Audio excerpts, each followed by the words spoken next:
सुविशाल गच्छाधिपति पूज्यपाद आचार्य देवेश श्री दौलत सागर सुरीश्वर जी महाराजा के जन्म शताब्दी महोत्सव के उपलक्ष्य में क्रांतिकारी प्रवचनकार श्वेतांबर मूर्ति पूजक तपोगच्छीय सुविशाल सागर समुदाय के गौरव पूज्य पन्यास प्रवर श्री विराग सागर जी महाराज द्वारा विराग क्रांति वाणी का हृदय भेदी धारदार प्रवचन जिन शासन जिंदाबाद। कल के प्रवचन में हमने कुछ ऐसा सुना कि जिसने हमें सोचने पे मजबूर कर दिया। 3 प्रकार के जो जीव होते हैं, कोई होते हैं भ्रमर की तरह, कोई होते हैं सुअर की तरह, कोई होते हैं मक्खी की तरह। भ्रमर आपको बगीचे में देखने को मिलेगा, सुअर आपको गंदगी में देखने को मिलेगा, लेकिन जो मक्खी जो होती है वो आपको दोनों जगह पर देखने को मिलती है। मक्खी आपको गार्डन में भी मिलेगी, मक्खी आपको गटर में भी मिलेगी। ऐसे ही हमारे समाज के अंदर भी ऐसे 3 प्रकार के जो जीव होते हैं, 3 प्रकार के लोग होते हैं। कोई होते हैं भ्रमर की तरह के जिनका एड्रेस मंदिर, उपासना, धर्म स्थानक होता है, तीर्थ स्थानक होता है। और कोई ऐसे भी इस समाज के अंदर जो पनप रहे हैं कि जिनका एड्रेस होता है रिसोर्ट, थिएटर, होटल, बोतल, हुक्का पार्लर। उनका एड्रेस आपको वही मिलेगा, जिन्होंने अपना सब कुछ, पूरी जिंदगी है ना बर्बाद कर दी है। लेकिन अधिकतर आपको ऐसे भी लोग मिलेंगे समाज के अंदर कि जो मक्खी की तरह होते हैं, जिनको दोनों पसंद है। धर्म भी अच्छा करना अच्छा लगता है तो कर्म करना भी अच्छा लगता है। जिन्हें आम्बिल भी अच्छा लगता है और जिन्हें होटल का भोजन भी अच्छा लगता है, जो उपवास भी करते हैं और बाद में रात्रि भोजन भी करते हैं, जो गुरु भगवान की सेवा वैयावत भक्ति भी करते हैं और फिर घर जाकर और दुर्व्यवहार भी करते हैं। यहां पर मंदिर उपाश्रय में आते हैं तो राम जैसे बनते हैं, घर जाकर रावण जैसे बनते हैं। मंदिर उपाश्रय में आएंगे, धर्मस्थान में आएंगे तो कृष्ण जैसे बनेंगे और वापस दुकान धंधे में कंस जैसा उनका व्यवहार होता है। ये जो डबल कैटेगरी के जो लोग होते हैं, ये समाज के लिए बड़े घातक सिद्ध हुए हैं, क्योंकि समझ में नहीं आता है कब ये पलट जाएंगे, कब ये रंग बदल देंगे। इनको धर्मी समझे या अधर्मी समझे, इनको पुनीत समझे या पापी समझे, समझ में ही नहीं आता है। अरे ठीक है, जो पापी है तो है, जो पुनीत है तो है, लेकिन जो डबल रोल के अंदर जो जिंदगी जो जी रहे हैं, तो ये डबल रोल सच में बहुत घातक है। एक बार जो हम भगवान को कहते कि आज हमारा प्रभु जी सामू जुओ ने, अरे सेवक का कहीं ने बोला वो रे। भगवान को प्रार्थना करते हैं, मंदिर में स्तवना करते हैं कि भगवान मुझे आप सेवक करके बुलाओ। लेकिन क्या सेवक के एक भी लक्षण क्या हमारे में है? अपने आप से सवाल पूछो, क्या सेवक के, दास के, भगवान के भक्त के एक भी लक्षण क्या हमारे में है? सिर्फ मंदिर में हम जाते तो है, लेकिन भगवान के सामने बोलने से कभी सेवक नहीं बनते। परमात्मा की आज्ञा के प्रति जो वफादारी होती है, जो आज्ञा के प्रति जो प्रतिबद्धता होती है, जब हम भगवान के मंदिर के बाहर जब अपने सिर के ऊपर तिलक लगाते हैं और उस तिलक लगाते समय भगवान को कहते हैं ताहारी आनहु शिरधरु आदरु ताहारी सेवरे। भगवान तेरी आज्ञा में मस्तक पर चढ़ा रहा हूं, धारण कर रहा हूं, मुझे तेरी आज्ञा और उस आज्ञा के प्रति की वफादारी मुझे निभानी है, क्योंकि मैं तेरा भक्त हूं, मैं तेरा सेवक हूं, मैं तेरा दास हूं, मैं तेरे दास का भी दास हूं, यानी कि दासानुदास हूं। ये भावना तव प्रेष्यस्मि दासोस्मि सेवकोस्म्यस्मि किंकरः ओम इति प्रतिपद्यस्व नाथ नाथ परम ब्रुवे।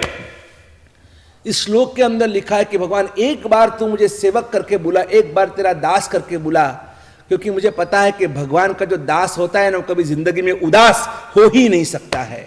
પ્રભુનો દાસ કદી ન હોય ઉદાસ, અને જે ઉદાસ હોય પ્રભુનો દાસ બની જ નથી શક્યો, માટે જ એના જીવનની અંદર ઉદાસીનતા છે। हमें उदास नहीं बनना है, हमें भगवान का दास बनना है। आज देखो आप भगवान रामचंद्र जी के जो दास थे ना, आज शायद भगवान रामचंद्र जी का कोई वार हो या ना हो, लेकिन उनके जो दास थे, जो भक्त थे, वो हनुमान जी का वार होता है। आज हनुमान जी का वार है। 7 वार में एक शनिवार जब आता है ना, तो लोग भगवान रामचंद्र जी के साथ साथ में हनुमान जी को इतना याद करते हैं और उनके वहां पर जाकर तेल चढ़ाते हैं, क्या क्या नहीं करते। ये भक्ति है। जब भक्त भगवान का भक्त बनता है ना, तब फिर वो भक्त में ऐसी शक्ति निर्माण होती है, उस भक्ति के कारण ऐसी शक्ति निर्माण होती है। गुरु गौतम स्वामी की मैं आपको बात बताता हूं, भगवान महावीर के प्रथम शिष्य गौतम बुद्ध ये अलग है और गौतम स्वामी अलग है। जो भगवान महावीर के प्रथम शिष्य बने गुरु गौतम स्वामी जी, जब उन्होंने दीक्षा नहीं ली थी, भगवान महावीर को हराने के लिए आए, वाद विवाद करके पराजित कर दूं, ये कौन अपने आप को भगवान समझ के बैठा है, मैं ही इस दुनिया में भगवान हूं। और इसलिए भगवान महावीर को हराने के लिए, वाद विवाद में प्रतिरोध करने के लिए और आए थे इंद्रभूति यानी गौतम भगवान को हराने के लिए। लेकिन जब उन्हें पता चला, एहसास हुआ कि नहीं नहीं, जिसको मैं पाखंडी कहता था, जिसको मैं इंद्रजालिया कहता था, जिसको मैं गाली बकरा था, आज वही सच में वो भगवान है। मैं तो एक सच में मैं पाखंडी था कि मैंने ऐसे वितराग अरिहंत परमात्मा भगवान महावीर स्वामी जी के सामने मैंने आवाज उठाई। ये मेरी गलती थी, मेरी गलत फहमी थी कि मैं अपने आप को जिन समझता था। आज पता चला कि सच में एक ही इस विश्व में एक ही परमात्मा, एक ही भगवान है और वो वर्तमान के अंदर 24वें तीर्थंकर भगवान महावीर स्वामी कि जिसके पहले 23 तीर्थंकर तो हो गए, लेकिन ये 24वें भगवान महावीर स्वामी जी है और मुझे उनका शिष्यत्व स्वीकार करना चाहिए। मेरे मन में जो शंका थी कि आत्मा है या नहीं है, आज मेरे इस शंका का निवारण करने वाले ये प्रभु महावीर स्वामी जो सर्वज्ञ है, जो त्रिकाल ज्ञानी है, जिनके पास केवल ज्ञान है, जिनके पास केवल दर्शन है, यही मेरे परमात्मा, यही मेरे स्वामी, यही मेरे नाथ, यही मेरा सर्वस्व है। और भगवान के सामने ऐसा शिष्यत्व स्वीकार कर लिया, भगवान के शिष्य बन गए। और देखो क्या चमत्कार हुआ कि जिनके सिर्फ दीक्षा के पहले 500 शिष्य थे, वो इंद्रभूति गौतम के सिर्फ 500 शिष्य, ब्राह्मण 500 शिष्य थे। लेकिन जब उन्होंने भगवान महावीर का शिष्यत्व स्वीकार किया, भगवान महावीर के भक्त बने, दास बने, और देखो क्या चमत्कार कि कैसी लब्धि शक्ति उत्पन्न हुई। अंगूठे अमृत वसे लब्धि तना भंडार, श्री गुरु गौतम समरिय मन वांछित फल दातार। हर मनोकामना को पूर्ण करने वाले, हर मनोइच्छित को पूर्ण करने वाले, अपने सभी अरमान ख्वाहिश को पूर्ण कर, हर सर इच्छा को पूर्ण करने वाले ये गुरु गौतम स्वामी जी महाराजा के, जिनके एक अंगूठे के अंदर सिर्फ अनंत लब्धि अंगूठे के अंदर छिपी हुई है। और सिर्फ देखो आप, जो सूर्य के किरण पकड़कर और अष्टापद की जिन्होंने यात्रा की, किसके किरण पकड़कर? सूर्य, सन रेज। कोई सूर्य के किरण को पकड़ सकता है क्या? लेकिन ये गौतम स्वामी में लब्धि शक्ति, भगवान महावीर के कृपा से भगवान महावीर का शिष्यत्व स्वीकार किया। और दीक्षा के पहले 500 शिष्य थे और दीक्षा के बाद कितने शिष्य हुए? 50,000 शिष्यों के गुरु बने, 50,000 शिष्यों के गुरु। और वो भी ऐसी शक्ति उत्पन्न हुई कि जिन जिन को दीक्षा देते हैं उन सभी शिष्यों को केवल ज्ञान की प्राप्ति हो रही है। ये इम्पॉसिबल जैसी बात है। इतने सारे 1452 गंधर, 24 तीर्थंकर परमात्मा के हुए, लेकिन ये ऐसी लब्धि शक्ति जो गुरु गौतम स्वामी में उत्पन्न हुई ना, कि आज जिन जिनको दीक्षा देते उन सभी को केवल ज्ञान की प्राप्ति हो जाती है।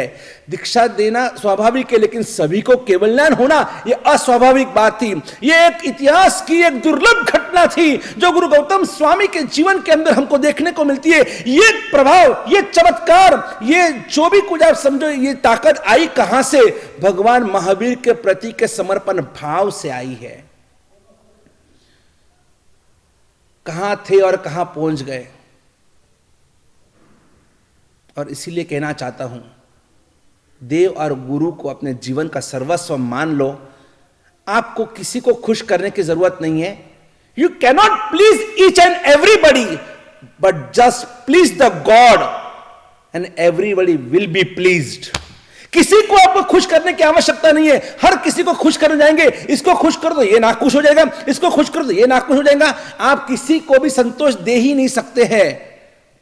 बच्चा छोटा होता है ना, छोटे बच्चे को अगर पूछा जाए कि तेरे को कौन अच्छा लगता है, मम्मी या पापा?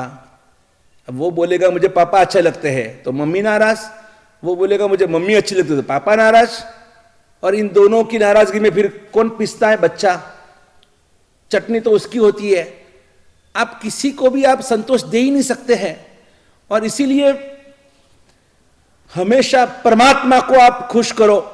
एक भगवान खुश हो गए, आपके गुरुदेव खुश हो गए, फिर तो पूरी दुनिया अपने आप खुश हो जाएगी।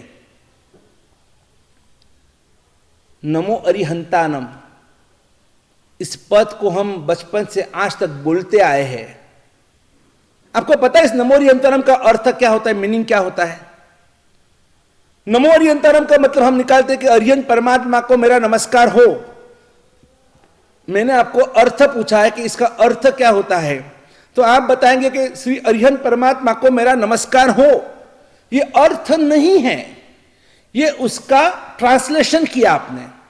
नमो अरिहंतारम यह प्राकृत में अर्धमागधी में लिखा हुआ है और अरिहंत परमात्मा को मेरा नमस्कार हो यह आपने हिंदी में ट्रांसलेशन किया। हूँ अरिहंत भगवान नमस्कार करूं छू, ये गुजराती में ट्रांसलेशन किया। आई बो टू लॉर्ड अरिहंत, ये आपने इंग्लिश में ट्रांसलेशन किया। लेकिन उसका अर्थ क्या होता है? अरिहंत किसको कहते हैं, किसको नमस्कार करना है, इसका अर्थ क्या होता है? अरिहंत आप कहेंगे कि जिन्होंने, अरि यानी कि दुश्मन, हंत यानी हनने वाले, जिन्होंने अपने अंतर आत्मा के दुश्मनों को जीता है, हनन किया है, उसको अरिहंत कहते हैं। नहीं, आपकी ये व्याख्या अधूरी है, क्योंकि सामान्य केवली भगवान भी तो वो भी राग द्वेष को जीतने वाले होते हैं। जिनको केवल ज्ञान की प्राप्ति होती है वो भी सामान्य केवली। हम तो श्वेतांबरों में मानते ही है कि स्त्रियों को भी केवलन होता है, साधु जी भगवान तो भी केवलन होता है, शाविका को भी केवलन होता है। हमारे श्वेतांबर की यह मान्यता है, हम स्त्री मुक्ति में मानते हैं, क्योंकि हर आत्मा को परमात्मा बनने का अधिकार दिया गया है। जो 15 भेद से जो सिद्ध बताए गए हैं कि 15 भेद से आपको मोक्ष मिल सकता है, जिन सिद्ध, अजिन सिद्ध, तीर्थ सिद्ध, अतीर्थ सिद्ध, गृहस्थ लिंग, अन्य लिंग, स्वलिंग, पुरुष लिंग, स्त्रीलिंग, नपुंसक लिंग, यहां तक कि नपुंसक को भी मोक्ष मिल सकता है। यह हमारा जैन आगम, जैन शास्त्र कहता है। यहां पर कोई मोनोपोली नहीं है कि जो पुरुष होता है और वही मोक्ष में जा सकते हैं। हाँ, 63 शलाका पुरुष, जो 63 शलाका पुरुष की जो बात आती है, 63 शलाका पुरुष वो सभी पुरुष होते हैं, जिसमें 24 तीर्थंकर परमात्मा, 12 चक्रवर्ती, 9 वासुदेव, 9 प्रति वासुदेव, 9 बलदेव, ये जो कुल मिलाकर 63 शलाका पुरुष जो होते हैं, ये सभी उत्तम से उत्तम पुरुष ही होते हैं। तीर्थंकर कभी स्त्री नहीं बन सकते हैं, चक्रवर्ती कभी स्त्री नहीं होती है, वासुदेव भी कभी स्त्री नहीं, बलदेव भी कभी स्त्री नहीं, प्रति वासुदेव भी कभी, ये सभी पुरुष होते हैं। लेकिन इसका मतलब ये तो नहीं है कि आप पुरुष है तो आप ही मोक्ष में जाएंगे और स्त्री कभी मोक्ष में जा ही नहीं सकती है। जिसके भाव है, जिसके अरमान है, जिसमें सच में अगर वो समर्पण देव और गुरु के प्रति समर्पण है, जिन्होंने सकल कर्म का क्षय किया है, वो हर आत्मा अप्पा सो परमप्पा, हर आत्मा को परमात्मा बनने का अधिकार जैन शासन ने, जैन धर्म ने दिया है। और इसीलिए मैं कहना चाहता हूं कि ऐसे ये अरिहंत, नमो अरिहंतानम, अगर आप अर्थ निकालते हैं कि जिन्होंने राग द्वेष को जीता है, ऐसे अरिहंत को मेरा नमस्कार, ये अर्थ जो है वो अधूरा है। तो सच्चा अर्थ क्या है? क्योंकि सामान्य केवली वो अरिहंत नहीं है, वो सामान्य केवली है, लेकिन रागद्वेष को तो उन्होंने भी जीत लिया है। लेकिन इसका सही अर्थ ये है कि जो अष्ट महाप्रातिहार्य को योग पूजने योग्य है, और ह धातु पूजा के योग, पूजा अर्थ में यूज किया गया है। और ऐसे जिन्होंने अपने जिनके जीवन में ये अष्ट महाप्रातिहार्य की रिद्धि सिद्धि समृद्धि है, और ऐसे अरिहंत परमात्मा को मेरा नमस्कार हो। अष्ट महाप्रातिहार्य में अशोक वृक्ष, जो भगवान के सिर के ऊपर जो वृक्ष होता है वो अशोक वृक्ष होता है। भगवान जिस वृक्ष के नीचे बैठते हैं वो सुवर्ण का सिंहासन। उसके बाद भगवान के पीछे जो भामंडल होता है, यह तीसरा प्रातिहार्य। भगवान के मस्तक के ऊपर 3 छत्र होते हैं, छोटा बड़ा बड़ा, ये जो है 3 छत्र, तो ये चौथा प्रातिहार्य। भगवान के आजू बाजू में, परमात्मा के आजू बाजू में इंद्र महाराजा चामर विंचते हैं, यह 5वां प्रातिहार्य। और देव दुंदुभी का नाद होता है, यह 6ठा महाप्रातिहार्य। दिव्य ध्वनि गुंजित होती है, जबरदस्त सूर के भगवान की देशना में देवता भी सूर को मिलाते हैं, जिसको म्यूजिक कहते हैं। ये आज की म्यूजिक सिस्टम कुछ नहीं है, वो भगवान जब देशना फरमाते, मालको श्राप के अंदर जब देशना देते हैं और उस समय देवता भी उसमें सुर मिलाते हैं, सच में वो भगवान का 7वां महाप्रातिहार्य। और सूर्य पुष्प वृष्टि, 6 ऋतु के पुष्पों से परमात्मा के समोसरण के अंदर वो जो पुष्प वृष्टि होती है, सभी सचित पुष्प होते हैं, कोई अचित प्लास्टिक के फूल नहीं होते, लेकिन तो भी उन सभी जीवों को कोई किलामना नहीं होती है। यह परमात्मा का अतिशय होता है, परमात्मा की ये भक्ति है। ये सभी एकेंद्रिय से पंचेंद्रिय तक सभी जीवों को सुख शांति समाधि की प्राप्ति होती है। ऐसे अष्ट महाप्रातिहार्य को पूजने योग्य है। ये अष्ट महाप्रातिहार्य सिर्फ और सिर्फ अरिहंत परमात्मा को ही होते हैं, गंधर्व को नहीं, नहीं, सामान्य केवली को, किसी को नहीं। तो ऐसे ये एक अर्थ हम निकालते हैं नमो अरिहंतानम, और उसका दूसरा अर्थ ये भी है नमो अरिहंतानम, यानी कि नमो अरिहंत आनम, कि अरिहंत परमात्मा का तो नमस्कार है ही, लेकिन अरिहंत परमात्मा की आज्ञा को भी मेरा नमस्कार हो। भगवान की आज्ञा जो मेरे आत्मा के उद्धार के लिए है, परमात्मा की आज्ञा मेरे और सभी के उद्धार के लिए है, परमात्मा की आज्ञा जो आत्मा को परमात्मा, शुद्ध आत्मा और संपूर्ण आत्मा बनाने के लिए जो सक्षम है, यह सिर्फ और सिर्फ मेरे परमात्मा की आज्ञा का ही एक कमाल है कि जितने भी आत्मा आज तक अधम में से परम आत्मा बने, अशुद्ध में से शुद्धात्मा बने, यह परमात्मा का उपकार है। और इसीलिए कल के प्रवचन में हमने सुना था कि हमें 7 व्यसनों से अपने आप को बचाना है। तो मैं पूछना चाहता हूं, कितनों ने मन में संकल्प लिया कि आज के बाद आज जीवन में 7 महाव्यसनों का त्याग करता हूं, आज के बाद मैं कभी चोरी नहीं करूंगा, मैं झूठ नहीं बोलूंगा, मैं कभी शिकार नहीं करूंगा, मैं जुआ नहीं खेलूंगा, मैं शराब नहीं पीऊंगा, मैं मांसाहार नहीं करूंगा, मैं कोई भी परिस्थिति के साथ परिस्थिति के सामने आंख भी ऊपर नहीं करूंगा, मैं परस्त्री गमन नहीं करूंगा, मैं वेश्यागमन नहीं करूंगा। ये 7 महाव्यसन जिससे आत्मा का अधपतन होने वाला है, मेरे भगवान ने मना किया, नहीं, मैं ऐसा कोई गलत काम नहीं करूंगा कि जिससे मेरे परमात्मा नाराज हो जाए। 4 महाविगयों का आज जीवन त्याग करने वाले कितने हैं? 4 महाविगय का त्याग के मांस मदिरा, ये तो 2 पहले भी आ गए, लेकिन इसमें वापस 4 महाविगय जो आपको अधोगामी दुर्गति में, नरक में ले जाए, वो है कौन से? मांस, मदिरा, मक्खन और मध, यानी कि शहद। ये 4 जो मकार है, आप मांस कभी नहीं खा सकते, आप मदिरा कभी नहीं पी सकते हैं, आप मध कभी नहीं खा सकते हैं।